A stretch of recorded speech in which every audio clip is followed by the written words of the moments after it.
Olá a todos, estamos começando mais um Sistema Penal Debate, não é? Só confirmando aqui então, os convidados já estão presentes. Elmir, tudo bem? Boa noite, boa Tiago, noite, boa Maurício, boa noite. noite. Tiago, tudo certo? O pessoal já Tudo tranquilo, boa começa noite. aí, beleza. O pessoal já começa então a acessar o link, não é? Está ali disponível no Face, ali no evento, na minha página também, e ali no canal do YouTube também para quem assina. Bom, para quem ainda não conhece o nosso projeto, né, o Sistema Penal Debate, tem por objetivo suscitar a discussão, a reflexão e a resistência sobre temas caros relativos ao poder punitivo a partir de uma visão de respeito aos direitos humanos. Para tanto, semanalmente serão conduzidos hangouts, conversas informais, para popularizar pontos de vista articulados sobre temas recentes. Não é? Essa semana, eu convidei para debater com a gente, fico muito feliz que tenham aceito, Elmir Duclerc, promotor de justiça em Salvador e assessor especial da Procuradoria-Geral de Justiça, doutor em Direito pela Universidade Estácio do Estado do Rio de Janeiro, professor adjunto de Direito Processual Penal da Universidade Federal da Bahia, membro fundador e ex-presidente do Instituto Baiano de Direito Processual Penal, autor de livros e artigos jurídicos. Muito obrigado de novo, Elmir, por ter topado aí a nossa proposta. Obrigado a vocês pelo convite. Valeu. E além do Elmir, a gente tem também o Thiago, mais uma vez aí, não é, dando apoio. Thiago Minagé é advogado, especialista em Direito Penal e Processo Penal pela Universidade de Gama Filho, mestre em Direito Público e doutorando em Direito pela Universidade Estácio de Sá, professor substituto da Universidade Federal do Rio de Janeiro, professor da graduação e da pós-graduação Lato Sensu da Universidade Estácio de Sá e professor da pós-graduação Lato Sensu da Universidade Cândido Mendes, coordenador da graduação em Direito da Universidade Estácio de Sá, colunista no site Justificando, autor de livros e artigos jurídicos. Tudo bom, Thiago? Tudo beleza, tudo tranquilo. Tudo Beleza, certo. obrigado de novo por ter aceito o convite. Então, para quem está nos acompanhando, né, já sabe que esse mês o Sistema Penal Debate propõe acerca do fundamento das prisões no Brasil, não é?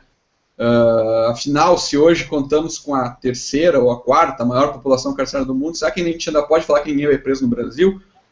Hoje, particularmente, a gente vai ver aí questões processuais que dizem respeito às prisões, né, às prisões processuais. Então, eu quero agradecer a todo mundo aí que apoia o projeto, o pessoal que curtiu, que compartilhou, que está ali no YouTube, no Face, na especial e o canal Ciências Criminais, que sempre dá uma força, e o jornal Estado de Direito. Então, quem ainda não conhece, né, a gente tem uma seguinte dinâmica, 15 minutos para cada convidado e ao final 10 minutos aí respondendo as perguntas de quem está nos assistindo ao vivo. Tá? Quem assistir eventualmente depois também, se quiser lançar uma pergunta ali, se a gente conseguir, a gente responde. Então, para não me alongar muito, passo a palavra aí para o Elmir, não é? 15 minutinhos. Valeu, Elmir, tudo contigo. Bom, primeiro eu preciso agradecer, Maurício, o seu convite, né, para participar desse evento virtual e dizer que é um prazer também estar na companhia do Thiago, a quem conheci também pelas redes sociais, né, no grupo de WhatsApp criado pelo Alexandre, né, e de lá para cá vamos aí, temos aí mantido uma relação interessante de troca e de admiração recíproca. Então é um prazer muito grande, uma alegria muito grande participar. Aí assim, a proposta não é exatamente fazer palestra, né, mas dividir um pouco das minhas próprias angústias, daquilo que eu tenho visto como promotor de justiça criminal, né, e como professor em relação a esse problema das prisões processuais. Né. E eu queria começar, na verdade, através de uma provocação, dividindo com o público, o seu público, né, algo que eu vi hoje, né, na página de uma pessoa amiga no Facebook. Né, 2 posts consecutivos. Né. Um deles dava notícia de algo que todos nós já sabemos, né, que a população carcerária brasileira atingiu aí, segundo o CNJ, a marca das 600 mil pessoas. E logo em seguida, abaixo desse post, tinha outro que ele postava, enfim, compartilhava a foto de um movimento lá chamado Brasil contra a Impunidade. Então, você vê essa contradição na mesma página enfim, um post logo atrás do outro. Isso, para mim, é o diagnóstico, isso dá o tom do paradoxo que a gente vive hoje em relação à prisão, né, e da irracionalidade com que o grande público e, infelizmente, com que setores da dogmática e muitos operadores do direito enxergam a questão prisional no Brasil. Né? Essa questão do número de pessoas presas, a gente sabe que é em si um problema, né? Em qualquer país no mundo teria dificuldade de administrar uma massa carcerária de 600 mil pessoas, mas a gente tem também uma população grande, né? E alguém poderia dizer, olha, temos uma população grande, é natural que tenhamos também uma população carcerária muito alta. A questão é que, em números relativos, a nossa população carcerária também é assustadoramente grande. Isso são dados que são facilmente recolhidos nos sites do Ministério da Justiça. A população carcerária brasileira, dos anos 90 para cá, cresceu 5 vezes. Isso significa, se a gente comparar com o crescimento da população, das pessoas que nascem realmente, a população carcerária cresceu 16 vezes mais do que a população brasileira, em números relativos. Não há quem suporte isso, não há economia que sustente isso. Né? Esses problemas, os problemas decorrentes dessa explosão carcerária no Brasil, e 40% disso, pelo menos, né, se deve à prisão processual, né, pessoas que ainda não foram definitivamente julgadas. Isso chegou nos órgãos internacionais de proteção de direitos humanos e hoje essa é uma das grandes preocupações desses organismos em relação ao sistema de justiça penal no Brasil. É possível, né, se a gente quiser assim, sair um pouco desse discurso rasteiro e dessa irracionalidade, né, que insiste em nos dizer que o Brasil é o país da impunidade, né, que ninguém vai preso no Brasil, essa coisa irracional, porque contraria os dados da experiência, né, os dados da realidade. Se a gente quiser levar isso a sério, se a gente quiser construir um sistema carcerário que seja minimamente racional, os instrumentos eu acho que estão aí. A gente tem uma série de garantias, uma série de princípios que estão inscritos na Constituição, que estão também inscritos em documentos internacionais de direitos humanos e que poderiam, se fossem levados a sério, né, eles poderiam reduzir muito a população carcerária. Eu diria que há, em primeiro lugar, o próprio princípio da proteção à dignidade humana, né, que está lá logo no artigo 1º da Constituição, e que reclamaria, olha, isso foi motivo da recusa de uma corte italiana de extraditar o Pisolato, né, lá da Itália. Vocês não têm condições, vocês não têm um sistema carcerário que seja compatível com os requisitos mínimos de proteção de direitos humanos. Nós não vamos extraditar por causa disso. Enfim, se a gente tivesse mecanismos internos, né, de reconhecer, e tivesse boa vontade dos operadores do direito, de reconhecer a ilegalidade da prisão e a necessidade de relaxar a prisão quando ela fosse cumprida em determinados estabelecimentos, né, a gente teria uma boa parte do problema resolvido. Há alguns anos eu me lembro que um juiz mineiro tentou fazer isso. Ele tinha um problema sério, era Livingston Machado, o nome desse rapaz. Ele era juiz, se eu não me engano, da comarca de Contagem, ou de Betim, não me lembro exatamente. E ele soltou preso depois de inúmeros ofícios para o governo de Minas Gerais, dizendo que a prisão não tinha condições de custodiar aquelas pessoas. Ele soltou com base no princípio da dignidade humana. E esse rapaz, ele sofreu uma perseguição tão grande do Ministério Público de Minas, que representou contra ele, enfim, e do próprio governo, que ele acabou simplesmente deixando a magistratura, né, por defender a aplicação do princípio da dignidade humana, que está lá no artigo 1º da Constituição, em relação às prisões. Mas a gente tem também, né, o princípio da duração razoável do processo, né, que está longe também de ser efetivada no Brasil como um controle do tempo de duração das prisões. Né? Enfim, nós não temos, infelizmente, um limite absoluto em relação à duração das prisões preventivas, e todas as iniciativas legislativas no sentido de estabelecer esse limite, elas acabam fracassando, não caminhando no Congresso. A gente tem o princípio do devido processo legal, né, que exige um juiz inerte no processo, inclusive para decretar medidas cautelares pessoais, né, e a gente vê aí tanto a legislação infraconstitucional permitindo, como os juízes concretamente decretando prisões de ofício, ou decretando prisões até mesmo contra o parecer ministerial. A gente tem o princípio da proporcionalidade, né, que permite, no limite, né, que os juízes utilizem medidas alternativas, aquelas que foram inclusive criadas com a reforma de 2011, que sejam menos gravosas, que cumpram a mesma função de cautela, né, que se espera de uma prisão que tem essa natureza, com menos invasividade, com menos agressividade do que a medida extrema da prisão. Mas o que a gente vê depois da reforma de 2011, né, que foi realizada, como a gente sabe, para atender recomendações da Comissão Americana de Direitos Humanos, para esvaziar, né, diminuir um pouco a população carcerária no Brasil, a gente sabe que isso não surtiu efeito nenhum. Eu me lembro que quando a reforma saiu, eu já antecipava isso, a última edição do meu livro, que foi em 2011, eu já fazia esse diagnóstico, disse, olha, nós não vamos ter a redução que se espera. Essas medidas cautelares que estão sendo criadas, elas vão acabar se transformando em alternativas à liberdade e não alternativas à prisão. Ou seja, nos casos em que os juízes hoje prendem, eles vão continuar a prender.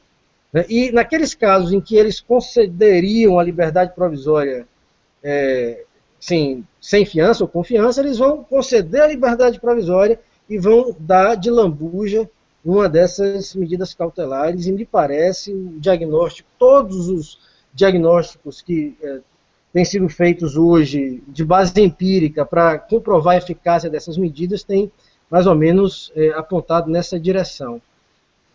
Mas eu acho que se tem um princípio, né, que talvez seja o mais importante de todos esses e talvez seja o mais ignorado, mais difícil da gente conseguir concretizar, sem dúvida, o princípio do estado de inocência, né, que recomenda que as pessoas que estão sendo processadas sejam consideradas, mas também tratadas como inocentes até o trânsito em julgado da sentença penal condenatória. Isso, como a gente sabe, no limite, é o corolário de um sistema acusatório de processo penal. Né? Não existe sistema acusatório sem princípio do estado de inocência. Né? Vale dizer, um juiz que queira ter compromisso, né? e mais, não só um juiz, mas um promotor também que queira ter compromisso com a Constituição da República, um operador do direito que se comprometa com a Constituição da República, ele tem que levar a sério esse princípio. Né? E, veja, ele tem que se convencer, ele tem que olhar para a pessoa acusada de delito como quem olha para um inocente. Eu acho que é esse o sentido da Constituição. E se a gente tiver, eu quero crer, esse cuidado, fica muito fácil de lidar com a prisão processual. Né? A questão é que isso, olha, talvez seja o maior desafio, é criar uma cultura que rompa com esse modelo inquisitorial que nós acolhemos desde 1940, certamente antes disso, mas o Código de 40 é emblemático no sentido do apelo inquisitorial, e que não foi rompido, essa cultura não foi rompida com a Constituição de 88, parece que pelo contrário. Né? O modelo de juiz, né, que nós assistimos ser glorificado hoje pela mídia, pela população de um modo geral, a gente sabe qual é. Né? É o juiz que usa, o modelo de juiz, né, que utiliza da prisão, enfim, fala-se, né, para obtenção de confissões, né, que abusa da prisão processual, né, que prega, inclusive, a redução da abrangência, né, do estado de inocência, a possibilidade de execução provisória. Né? Então, é esse modelo de juiz parece que tem um compromisso, não sei quem foi que disse isso à magistratura brasileira, que ela tem um compromisso de combater o crime. Infelizmente, nós percebemos que o modelo de juiz que se glorifica, o modelo de juiz que se ensina e que se reproduz, é o modelo de juiz que tem compromisso, ou que deve ter o compromisso, de combater a criminalidade. Né? E isso vai totalmente de encontro ao princípio do estado de inocência, porque se o juiz tiver um compromisso de combater a criminalidade, ele não tem a quem combater, porque no processo não há criminoso. Né? No processo só há pessoas acusadas de delito.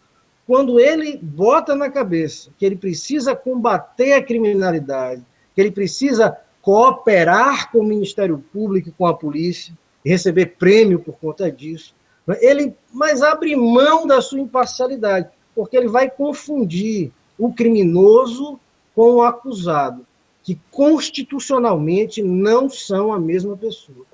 Então, Maurício, eu acho que se a gente levasse a sério, de fato, esses princípios em relação às prisões, eu acho que a gente daria um passo enorme para reduzir o problema carcerário e, veja, e talvez fazer com que a prisão processual cumprisse a função que lhe cabe dentro do Estado democrático de direito. Então, eu acho, tem aí mais um minuto, mas eu acho que nesses 15 minutos eu consegui, ou tentei pelo menos, traçar um panorama para vocês, enfim, sobre quais seriam os fundamentos ou quais seriam as situações de falta de fundamento da prisão processual que poderiam contribuir para diminuir o problema carcerário no Brasil, que só faz reproduzir a violência. Né? Quando a gente fala de diminuir a virulência do sistema de punição, a partir, inclusive, das prisões processuais, eu acho que ninguém pode pensar que isso é uma loucura, um devaneio, né, de um pensamento que prima por passar a mão na cabeça de bandido. Né? Pelo amor de Deus, não é isso. Muito pelo contrário. Né? Nós sabemos o que é que esse sistema carcerário tem produzido e reproduzido em termos de violência. Quando a gente pede redução dessa violência punitiva, é porque a gente está preocupado com a violência que é reproduzida aqui fora, né, todos os dias na rua também. Ô, meu, eu vou pegar teu gancho aí já para começar a falar, que o Maurício acho que teve um problema na conexão ali, daqui a pouco ele volta. Na verdade, como a gente estava conversando antes, né? A questão de você fazer essa introdução principiológica para que as pessoas possam entender um pouco daquilo que a gente fala, porque, como você disse, parece que a gente, quando fala assim, quem não entende, acha que a gente está querendo passar a mão na cabeça. Bom, pessoal, quem estava nos acompanhando aí no nosso debate, tivemos um problema técnico aqui na minha cidade, em Viamão, região metropolitana de Porto Alegre, está chovendo um temporal terrível e deu um blackout aqui. Sorte que a coisa foi rápida e já voltou. Então, pelo que eu pude perceber ali, não é? O Emil já tinha terminado a fala dele, senão estava se encaminhando por final. Então, só para a gente não perder tanto fio da meada, Emil, se quiser só fazer algumas considerações finais aí breves e depois a gente passa para o Thiago. Obrigado aí por terem ficado comigo aí na queda da luz. E vamos lá, né? A gente sabe que essas coisas podem acontecer. Obrigadão, pessoal. Eu acho que se eu puder assim, fazer uma emenda, Maurício, seria o seguinte: todo mundo sabe que a gente tem um problema seríssimo no cárcere, de exclusão da população carcerária. Né? Temos uma série de princípios na Constituição que, se fossem levados a sério, poderiam reduzir esse problema, né? Poderiam ter evitado a explosão carcerária a vida a partir dos anos 90, principalmente. Né? E, assim, talvez o princípio mais importante desses aí, sem dúvida, seja o princípio do estado de inocência, né? Que eu acho que representa, na verdade, uma mudança de paradigma, uma mudança de cultura, que é necessário que a gente consiga fazer em algum momento no Brasil, né, para convencer o nosso juiz de que ele não é um combatente do crime, né, pelo contrário, né? No processo penal democrático, quem cumpre esse papel é o Ministério Público, é a polícia, e muito pelo contrário, o juiz deve cumprir uma função de garante dos direitos fundamentais da pessoa acusada de delito. A sua função é essa porque ele não tem inimigo a combater no processo, porque no processo não tem criminoso, né? No processo só tem pessoas, até o momento da sentença, inocentes.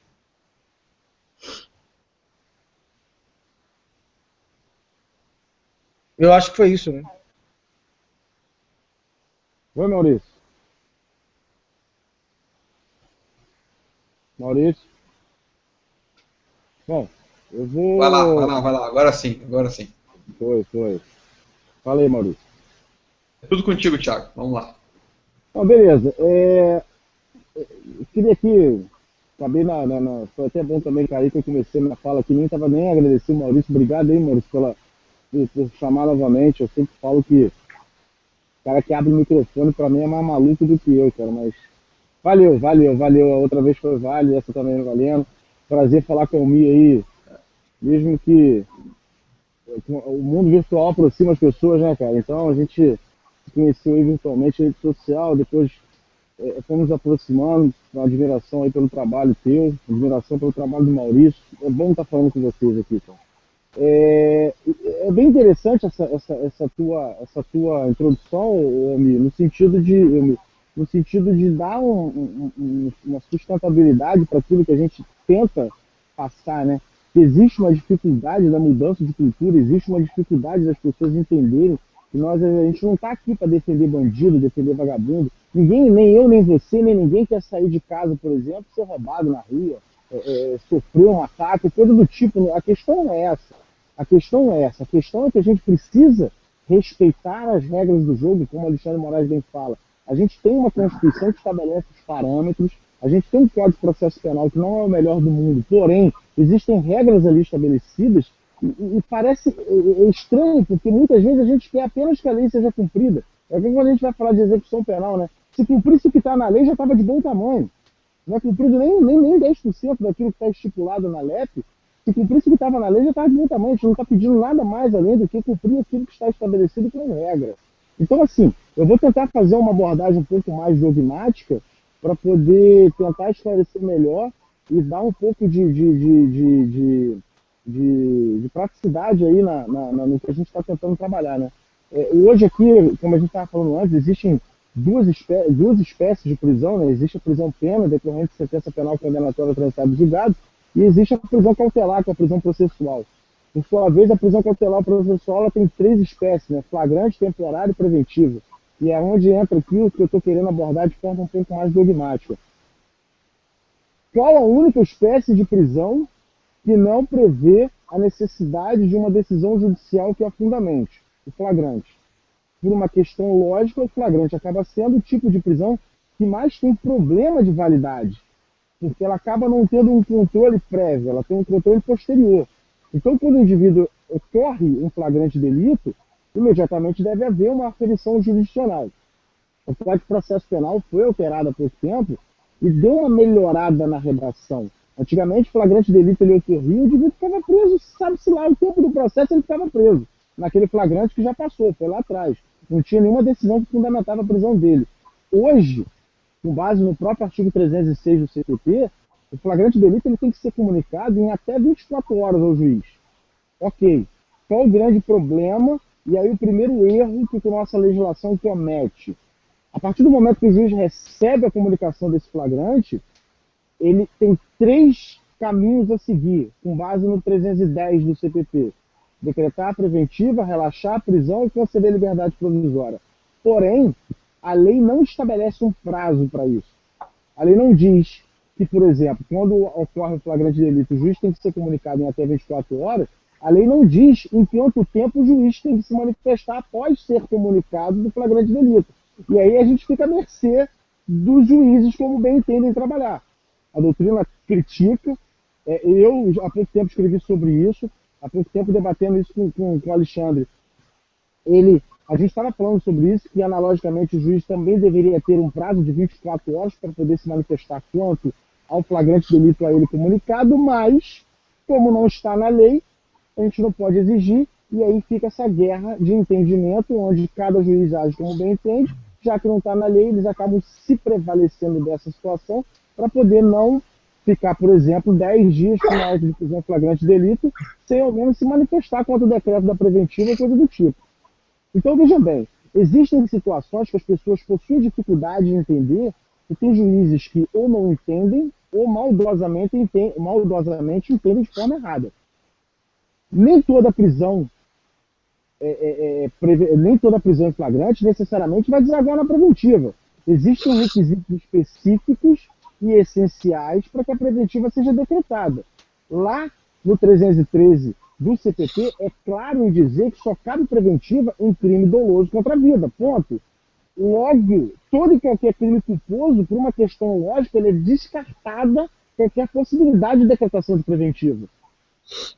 Segundo detalhe, só cabe preventivo em crime cuja pena seja superior a 4 anos.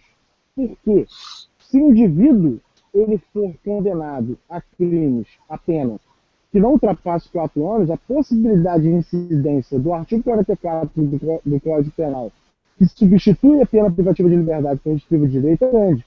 Então, se o indivíduo tem uma possibilidade, ao final, não ficar preso, por que durante o processo ele continuará preso? Então, na verdade, o que ocorre hoje é uma inversão de valores dentro do processo penal. O indivíduo, durante o processo, acaba sendo tratado presumidamente culpado, preso. Ao final, quando, em tese, seria afastado da presunção de inocência e ele é culpado, ele vai solto. Então, o que hoje a gente tenta lutar, tenta brigar, tenta explicar, tenta exemplificar, nada mais é que o respeito às regras do jogo. Por conta disso, a gente tinha aquela dicotomia, liberdade e prisão. O indivíduo era preso, por exemplo, por flagrante delito, não é caso de prisão preventiva, não tinha outro caminho a não ser a liberdade plena. Então ficava ou liberdade ou prisão.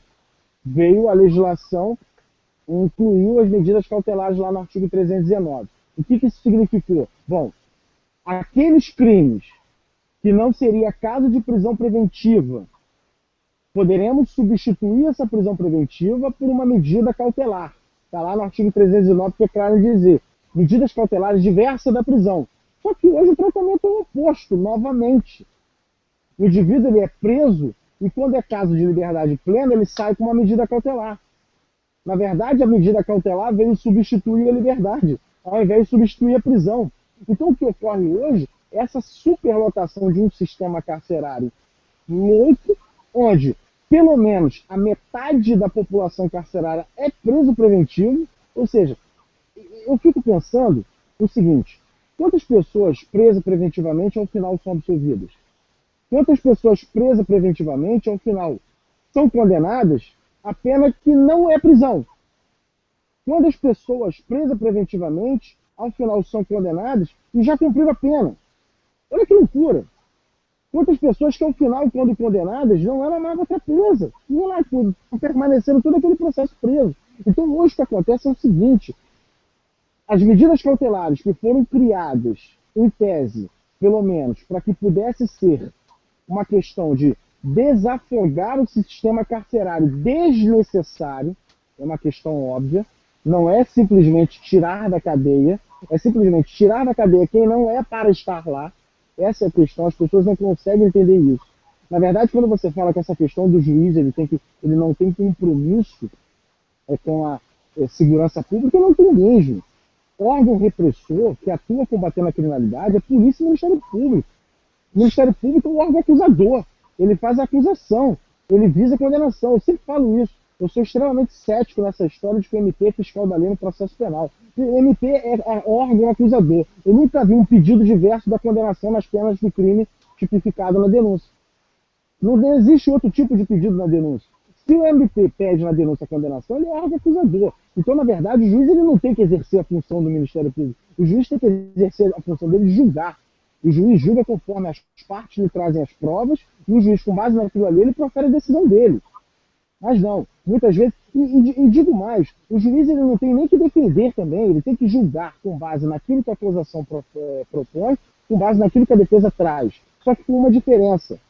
A acusação, ela começa o processo em desvantagem, porque ela está indo contra uma pessoa que é presumidamente inocente. E as pessoas não conseguem compreender isso. É muito difícil você embutir em que a pessoa fala o seguinte, você pega um leigo, você pega um aluno de graduação começando a faculdade, ele fala o seguinte, mas vem cá, o cara está preso, e aí? O fato dele estar preso não quer dizer que ele praticou o crime, não tem como verificar as circunstâncias que aquela infração ocorreu, se é que ela ocorreu, e se as consequências daquela infração, uma vez concretizada, são maiores ou menores ou iguais àquela prisão preventiva, àquela prisão cautelar. A questão toda está.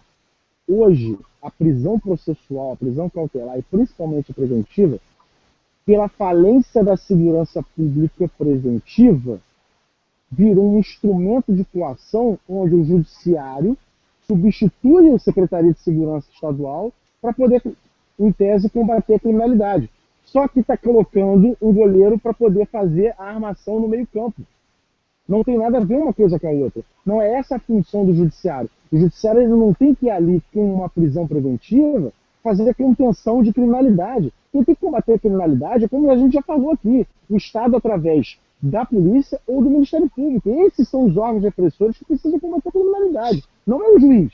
O juiz ele não tem que combater a criminalidade, o juiz ele tem que julgar. E detalhe, quando a gente fala que o juiz ele tem que julgar, o juiz, na verdade, ele tem que ser o primeiro a respeitar as regras estabelecidas na Constituição e na legislação infraconstitucional. E aqui, o meu amigo foi até um pouco mais distante, falando de tratados internacionais. Eu não vou nem no tratado internacional, porque se a gente parar aqui na própria Constituição e no Código de Processo Penal, a gente já tem um instrumento suficiente para dizer o seguinte, pelo menos metade dessas prisões que estão aí decretadas preventivamente não tem fundamento.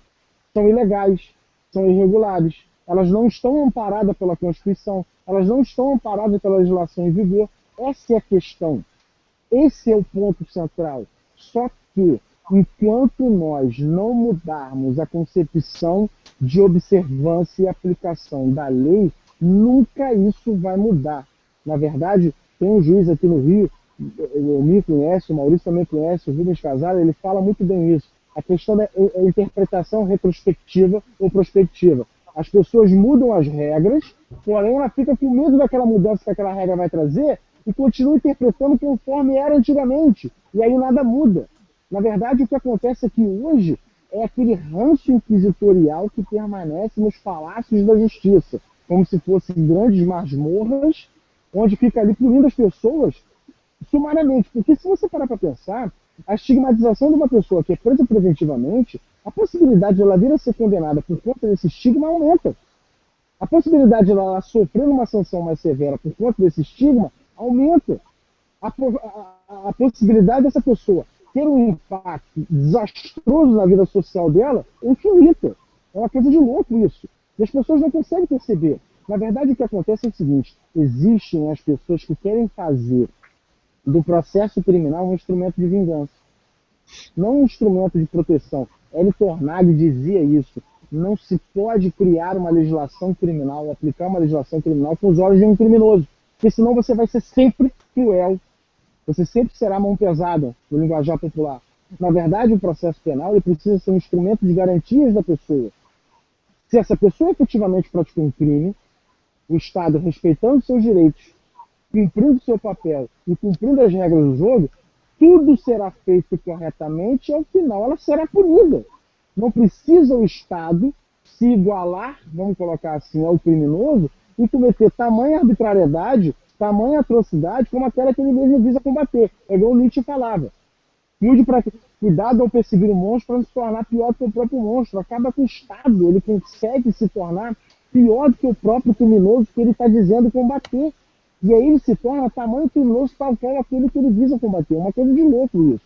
E às vezes, quando nós falamos, o discurso inflado, punitivista, aquele policialesco, né, aquela coisa bem de programa policial, que tem que punir, que tem que matar, que tem que prender, tem que prender e tem que prender, isso vai tomando uma proporção cada vez maior, que acaba que a contenção disso, o controle disso, simplesmente agora já saiu pelas mãos. É muito mais difícil controlar isso. E vai chegar um ponto que nós não vamos conseguir controlar.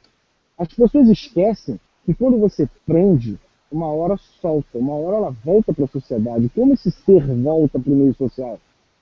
A revolta dele por estar sofrendo algo daquilo que ele não tinha que estar submetido, como é que você faz agora? Nota apenas costas, pede desculpa, indenização, processo contra o Estado? Não faz sentido. Na verdade, o que nós poderíamos fazer, e o que a gente tenta, pelo menos assim, é o que eu observo, é mostrar, abrir os olhos e ter um pouco de esperança nessa galera da graduação que está surgindo, para que essas pessoas venham com uma cultura um tanto quanto mais constitucionalizada do que essa loucura que a gente tem observado hoje. Prisões preventivas decretadas de forma torta e aleatória, onde afeta qualquer pessoa e prende para depois observar se efetivamente existe algo contra. Então, assim, eu acho que até me alonguei aqui, eu acabei perdendo aqui o tempo, Maurício, me desculpa aí, falei demais aqui. Então, basicamente, eu queria dar mais uma abordagem um tanto quanto dogmática, sem muita aprofundação. Se eu não dei um recado aí, desculpa aí, mas basicamente era isso aí que eu queria falar. Certo, então obrigado, Thiago. Agradecer muito aí vocês por terem ficado firmes aí. Eu estou inclusive brincando aqui no Face, no YouTube, nem o blackout pode parar, né? Então, obrigado aí por tudo, não é? E eu já tenho aqui algumas perguntas chegaram, né? Enfim, ficou um pouco prejudicado por conta da queda aí, mas eu já tenho aqui algumas coisas, tá? Então eu vou começar, tem uma pergunta aqui que o Flávio Negroni enviou, eu vou começar com essa, e tem depois uma ponderação aqui que eu fiz também que eu queria que vocês comentassem. Não é? Ele trouxe um caso prático, né, e está fazendo a seguinte pergunta. O juiz considerou o flagrante válido, porém não se manifestou sobre as hipóteses de conversão, relaxamento ou liberdade provisória. O que fazer quando isso acontece? E acrescento eu, além de chorar, não é? O que a gente pode fazer quando uma coisa dessas acontece, pessoal? Bom, Thiago, quer começar? Pode, manda aí, amigo, já começa aí. Antes, Maurício, eu queria aproveitar, eu estou aqui com vocês no Hangout, mas estou com o WhatsApp funcionando aqui, né? E aí tem as pessoas, os amigos, né, que estão aqui ligados aí no Hangout. Eu queria mandar um abraço para eles, para os companheiros do IBADPP, que é o Instituto Baiano de Direito Processual Penal, que é uma ONG, não é, que nós criamos aqui, um instituto que nós criamos aqui em Salvador há coisa de 4 para 5 anos, né, e eu quero aproveitar também para convidar, enfim, as pessoas para virem. Nós, há 4 anos, vimos fazendo também um seminário nacional, né, que a gente chama de nacional, mas que já poderia chamar de internacional, porque já tem algum tempo que nós temos também conferencistas de outros países. E assim, a nata do processo penal, eu brinco sempre dizendo que quando o seminário do Instituto acontece, o direito processual penal no resto do Brasil fica um pouco mais pobre, né? Porque a gente tem aqui, corriqueiramente, gente como Jacinto Miranda Coutinho, Aurélio Lopes Júnior, Geraldo Prado, Alexandre, né? Enfim, os melhores nomes do processo penal no Brasil, e há algum tempo já vindo alguns companheiros também de fora, já foi presença aqui o Jesus Maria Silva Sanches, o Câncio Meliado, Direito Penal, o Manuel Valente, parceiro também de Portugal, que tem prestigiado sempre o nosso evento. Então, eu queria aproveitar a oportunidade para convidar. O evento deve acontecer entre 2 e 4 de setembro. Né? Quem quiser dar uma olhada já nas pessoas que já estão confirmadas e enfim, ter alguma informação adicional sobre o evento, o site seria o ibadpp.seminario.com.br. Quem quiser, então, depois, ou pode botar no Google o seminário IBADPP, que vai achar com certeza. Esse é o 4º seminário que a gente está fazendo. Em relação à pergunta, Maurício, eu acho que, pragmaticamente, olha, eu sempre tenho dificuldades em responder perguntas que surgem de problemas práticos da advocacia, né, por uma razão muito simples. O promotor de justiça ele pode ter todo o conhecimento teórico do mundo, mas ele não tem a experiência e o conhecimento estratégico das regras não escritas do processo penal, que isso vem com o trabalho diário da advocacia. Né? Eu fico muito pouco à vontade em responder um problema que vem de uma necessidade prática de um advogado. Mas eu diria que, assim, pensando com a cabeça de um advogado, eu insistiria, eu atravessaria uma petição pedindo que o juiz, apontando a omissão, pedindo que ele considerasse aquelas possibilidades, e aí, no caso de uma negativa, no limite, um habeas corpus, né, para enfim, para que obtenha aquela providência que ele, em primeiro grau, se recusou a cumprir. Né? Agora, mais uma vez, dizendo que é a opinião de um promotor que não tem a prática e a vivência estratégica de um advogado. Deixa eu fazer uma colocação assim. Na verdade, existe uma resposta um tanto quanto mais teórica, no meu ponto de vista, e uma mais prática, né? Se a gente parar para pensar, o objeto de um habeas corpus hoje é um relaxamento de prisão, uma liberdade provisória, basicamente. A gente sempre pede no HC uma liberdade provisória, um relaxamento de prisão. Teoricamente, sempre é prudente, eu sempre acho prudente você pedir uma liberdade provisória, um relaxamento de prisão de imediato para o próprio juiz, né? Eu acho isso prudente porque você pode resolver o problema já na primeira instância, sem toda uma burocracia de segunda instância ou instância superior, naquele momento ali. Porém, existem casos que muitas vezes você já conhece o perfil do juiz, ou o juiz já se manifestou contrário à decisão, e aí é fazer um habeas corpus direto para o tribunal, se for o caso de juiz de primeira instância, pleiteando, nesse caso, o relaxamento de prisão, porque observa o seguinte, é como eu estava falando no começo, 306 do CPP fala que o delegado de polícia, autoridade policial, ele tem até 24 horas para comunicar a autoridade judicial da prisão em flagrante. Depois desse comunicado, não existe expresso na lei que é o prazo que o juiz tem para se manifestar quanto ao 310, decretar preventiva, relaxar e conceder liberdade provisória. Porém, existe posicionamento na doutrina, e posicionamento esse que vem ganhando força, no sentido de que o juiz tem também 24 horas de forma analógica ao próprio 306 do CPP. Logo que o juiz passou das 24 horas sem se manifestar, a prisão se torna ilegal. E aí caberia relaxamento de prisão. Num primeiro momento direto para o juiz, no segundo momento o habeas corpus pedindo um relaxamento de prisão. Porém, é aquela história. Sempre vai haver o apego dizendo que não existe prazo expresso na lei. Isso é é a pior das fundamentações que você pode ter no que se refere a direito de liberdade. Como que você tem que haver um dispositivo legal para dizer que o indivíduo tem o direito à liberdade?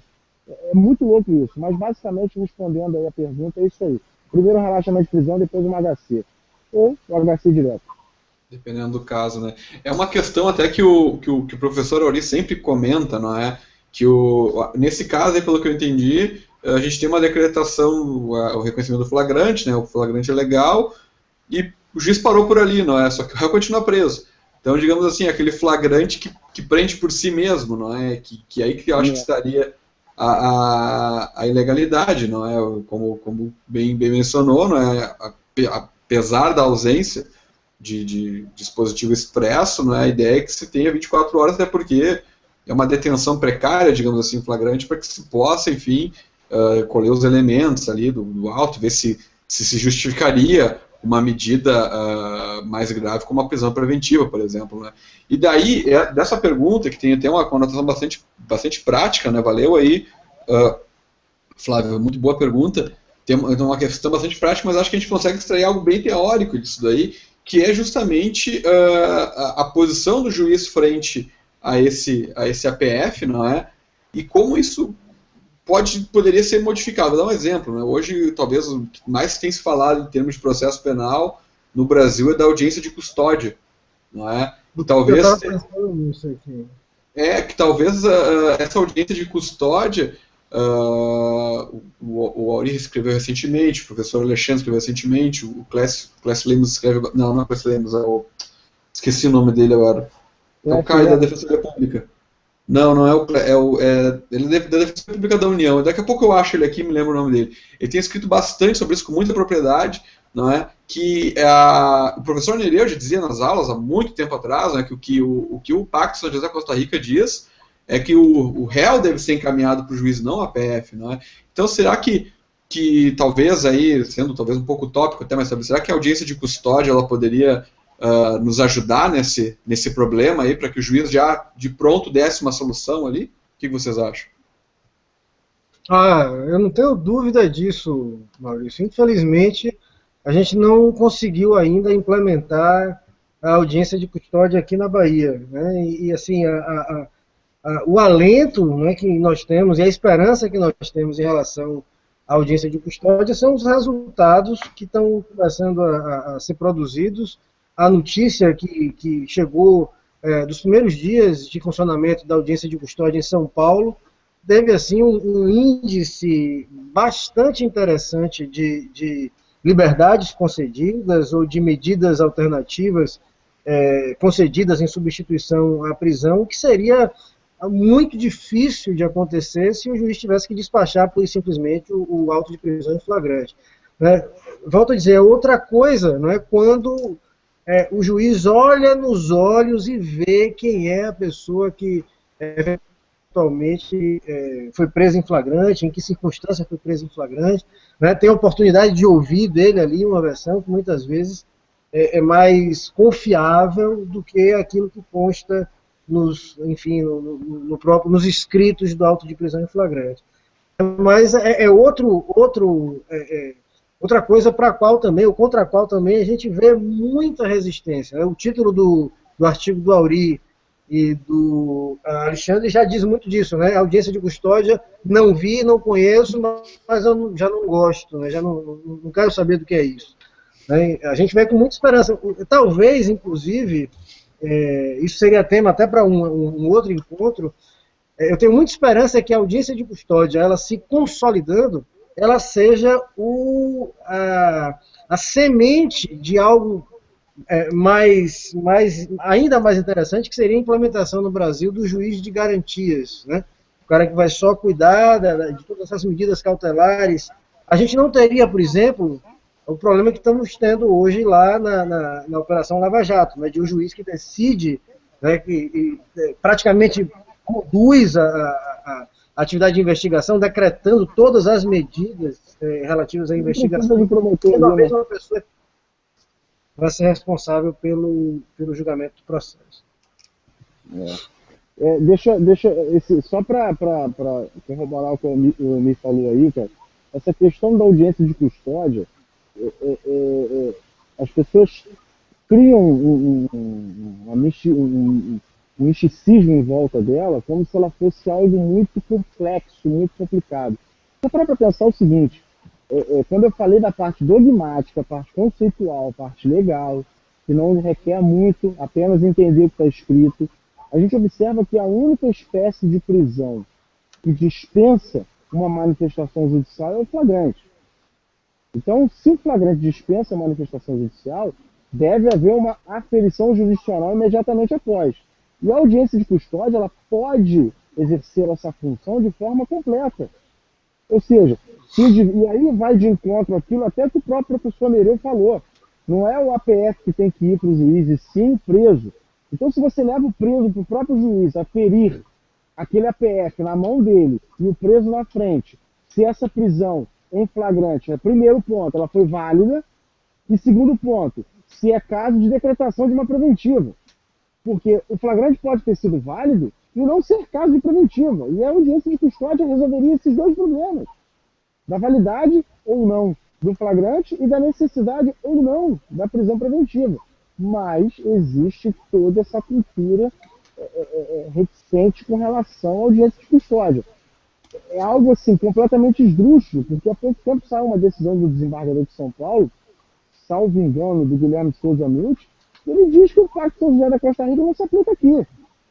Ou seja, você tem um tratado internacional ratificado pelo nosso país, e pelo próprio STF tem natureza jurídica de norma supralegal, ou seja, não está no patamar da Constituição, mas está acima da lei. Então, se você tem uma hierarquia, você tem Constituição, tratado e lei, e ele diz que isso aqui não existe. Não existe porque ele quer que não exista. E por conta disso, não se aplica a audiência de custódia. É muito difícil. E eu vejo assim, quanto menos pessoas combaterem esse tipo de atitude, esse tipo de decisão, mais difícil vai ficar. E a audiência de custódia, como o me falou, é um tema interessante, até precisa de um debate específico para ela, porque ela engloba muita coisa, ela não é tão simples como muitos querem passar, mas talvez resolveria bastante esse crescimento desenfreado do sistema carcerário preventivo com a audiência de custódia. Não colocando quem tem que estar preso na rua, e sim deixando solto aquele que não tem que estar preso. Exatamente, né? Só para ratificar aqui, quem escreve sobre a audiência de custódia também é o Caio Paiva. Ele é defensor público da União, em Minas Gerais, se não me engano. Agora acho que já está solucionando. Na hora ele me fugiu o nome, mas eu fui aqui rapidinho no Face e já vi. Eu acho que talvez a gente tenha tempo para mais uma pergunta, pode ser? É um caso aqui até bem pontual, de novo, não é? Mas até acho que foge um pouquinho, mas eu achei interessante por conta da temática que é da Lei Maria da Penha, não é? O Rafael Garcia, de João Pessoa, ele diz o seguinte: olá, quanto ao artigo 21 da Lei Maria da Penha, que diz que a vítima deverá ser notificada quanto à saída do acusado da prisão, ocorre que no juizado de violência doméstica da minha cidade estão deixando presos por dias e meses os acusados com alvará de soltura, enquanto a vítima não toma conhecimento. Eu gostaria de saber, eu acho que essa é a ideia, né? O cara, como tem que avisar a vítima, enquanto não avisa a vítima, não sai o alvará de soltura, não é? Acho que é uma, sei lá, acho que tem uma estão condicionando a liberdade à intimação da vítima. Pelo que eu entendi, é mais ou menos isso daí. Muito louco isso, cara. O que tu acha, Mi? Fala aí. Eu acho que não tem muito o que dizer, né? Na verdade, eu acho que vou pegar só esse gancho, Maurício, para dizer, enfim, fazer mais um pouquinho, né, de propaganda no melhor sentido sobre algo que a gente vem pesquisando aqui no âmbito da Universidade Federal. Tem um grupo de pesquisa, inclusive, já registrado na plataforma Lattes. Algumas coisas já estão sendo produzidas em relação a isso, né? Uma preocupação que não é só minha, mas é de alguns outros professores aí pelo Brasil, de se criar uma teoria do processo penal, um ferramental técnico, esse que a gente usa basicamente, ação, jurisdição e processo, que seja adequada para o processo penal. Nós nunca tivemos isso, a gente se apropriou de uma teoria do processo lá do processo civil, né? E a gente conhece as adaptações, às vezes, meio frankensteinianas, né, que são feitas aí em relação a esses conceitos quando a gente quer trazer do processo civil para cá. E um dos graves problemas, eu acho, é essa história de unidade da jurisdição e essa tendência que a gente tem, né, de misturar dois modelos de solução de conflitos que são como água e vinho, que é o modelo reparador do civil e o modelo punitivo do direito penal. Enquanto a vítima, veja, não é que a vítima não deva ser uma preocupação para o direito, deve e como deve, mas enquanto ela for uma preocupação para o juiz do processo penal, o réu estará em dificuldades. A função do processo penal, né, é a de proteção aos direitos fundamentais da pessoa acusada de delito, ponto. Mas não pode passar disso. Essa é a sua vocação histórica. Quando a gente mistura os interesses, permitindo, por exemplo, que o título, a sentença penal condenatória, faça coisa julgada para, enfim, uma indenização lá no civil, a gente mistura as coisas. E aí o juiz nunca vai tomar consciência de que a sua função é a função de proteção à liberdade, porque ele vai ter, do outro lado, a preocupação lá com os interesses, enfim, aqueles que seriam os interesses da vítima, né? Eu acho que essa questão está um pouco misturada aí, claro que não é uma preocupação indenizatória, mas essa preocupação de preservar a vítima, mandando intimações, ora, ok que se faça isso, mas como condicionante da liberdade do acusado, é um exemplo, assim, lapidar de como é que a mistura desses dois interesses vem em prejuízo da função essencial do processo penal, que é de proteção à liberdade. É exatamente isso. Existe uma confusão muito louca, cara. A famosa TGP, né? Teoria Geral do Processo. As pessoas pegam os conceitos que foram muito bem estudados para o processo civil, muito bem estruturados no processo civil, transportam para o processo penal de forma indiscriminada, como se isso fosse a solução dos problemas do processo penal, esquecendo que lá no processo penal a gente trabalha com bens completamente indisponíveis, a gente não pode dispor de nada ali, ninguém dispõe da liberdade, ninguém dispõe do corpo, ninguém dispõe daquilo que é tutelado no processo penal. E quando você tem um judiciário que quer agir de uma forma reparadora, sem ter amparo legal e constitucional, ele esquece do seu objetivo central do processo para buscar outro e desvirtua tudo. Como agora, se a pessoa tem um alvará de soltura com a liberdade concedida, ela não pode ficar condicionada à intimação da vítima. Ah, mas e a vítima? O que faz com a vítima? A vítima tem que ter proteção do Estado. Mas a proteção do Estado não pode ser simplesmente não deixando livre aquele que tem que estar livre. Na verdade, o Estado tem que proteger de outra forma. Qual é a forma? Problema do Estado. O Estado que veja qual é a forma que vai proteger a vítima. Na verdade, essa é a função do Estado. Ele precisa saber como proteger. Agora, condicionar uma liberdade com um alvará de soltura expedido à intimação da vítima, é aquele negócio, né, cara? A gente vai morrer, não vai ver de tudo. Essa é nova para mim. E olha que aqui no Rio de Janeiro é campeão de ter atrocidade, né? Aqui tem 2 tipos de prisão que eu já vi que são sensacionais. Uma de marcar X. Fere a garantia de ordem pública? Sim ou não? Sim.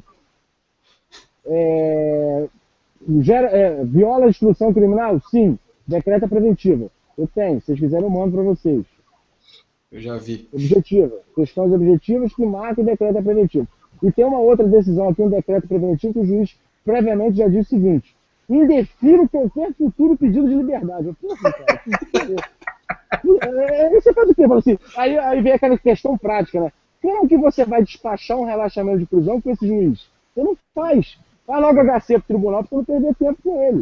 O cara já indefere antecipadamente se vier algum pedido de liberdade, pô. Mas enfim. Olha. Até o professor ali bate muito na TGP, né? E o Salah também. E acho que é do Salah até, eu não vou dar o crédito para ele, não sei se é, mas acho que foi ele que falou na TGP a teoria da gambiarra processual, né? Pega ali e mistura tudo. Já sinto também o livro dele lá, ali, de conteúdo e o conteúdo do processo penal, ele trabalha bem essa questão, né? Porque não dá, não é? Tu não consegue encaixar, e realmente essa decisão de marcar X aí eu já vi também. Já viu? Eu vi no Face, acho, no Twitter, não acreditei, mas... Bahia. Teve um precedente aqui na Bahia. A decisão, o decreto com X tem um precedente aqui. Meu Deus, só falta o X no local de assinar o nome também, né? Eu acho que é o próximo passo, às vezes. Mas enfim... Você já tem nada contra, mas cada um em seu quadrado, você já tem o serventuário assinando mandado de prisão, pô. Então a gente tem aí um desvalor muito grande, né, a esse direito tão importante que é a liberdade, né? Bom, pessoal, acho que em vista do adiantado aí até teria outras perguntas, né? Quem já nos assiste aí sabe que eu sempre comento, né, que o Google aí o YouTube me dá 8 horas para a gente fazer o Hangout, né? Possivelmente a gente teria assunto para passar das 8 horas, mas até por uma questão aí de tempo, né? Eu acho que 1 hora já está aí de bom tamanho. Agradecer muito vocês dois aí por terem aceitado o meu convite, terem tão brilhantemente exposto aí as suas ponderações. Muito obrigado, Mir, muito obrigado, Thiago. Bom, eu que agradeço, mas estou à disposição. Prazer grande. Valeu, Maurício. Eu que agradeço aí também. Dizer que é um prazer mesmo sempre estar participando aí, poder falar aí, poder compartilhar um pouco dessas ideias aí. É bom sempre ouvir quem sabe do assunto falar, como eu me. E tô aí, bicho. A próxima que tiver aí, é só chamar que a gente tenta fazer um pouco mais divertido essa fala aí. Ó, eu só queria dizer, faltou dizer o seguinte, que o Thiago é figurinha para o próximo seminário aí do Instituto, viu? Isso aí. Aí, tá vendo aí? Pô, a maior honra isso aí pro próximo seminário. Valeu, obrigadão aí, cara. Abraço. É isso aí, pessoal. Quero agradecer também todo mundo que nos assistiu aí, que mandou perguntas. Infelizmente, né, a gente teve esse problema aí do blackout aqui na minha cidade, né? Não posso nem culpar as empresas que cuidam de telefonia e energia elétrica, porque a coisa foi muito feia mesmo. Sorte que conseguiu voltar, né? Tem até que, talvez aí, destacar isso, né? Não é muito comum, mas voltou rapidinho, então Valeu aí, pessoal das companhias, né? Então, quem não conseguiu fazer a pergunta, e se quiser deixar um comentário, na medida do possível eu encaminho aí para os palestrantes, ou se não, se for o caso, se eu tiver um aval, eu mesmo tento responder. Não é? Quem não conseguiu assistir ao vivo pode assistir a qualquer momento aí no YouTube, não é? O link já vai ficar disponível logo logo. O anterior já está disponível. Eu vou tentar juntar os dois aí, vou ver se eu aprendo a editar direitinho os vídeos, eu junto os dois para a gente ter algo coeso, não é? Então, quem gostou do vídeo, vou pedir para que dê um like ali no vídeo, não é? Assine o canal para receber as novidades. Também convido todos a conhecer aí o site do Sistema Penal, para poder ali também acompanhar os textos que eu disponibilizo ali, os outros debates que a gente está criando. Também ali no Face, também no Twitter, pode me procurar ali que eu sempre disponibilizo os materiais aqui do Sistema Penal. Não é? Semana que vem eu vou ter a honra de conversar aí também com o Ricardo Gleichner e com o David Leal, não é, da PUC, eles são brilhantes e vão também abordar aí mais alguns pontos a respeito da prisão no Brasil. Muito obrigado a todos que nos assistiram e até a próxima. Valeu!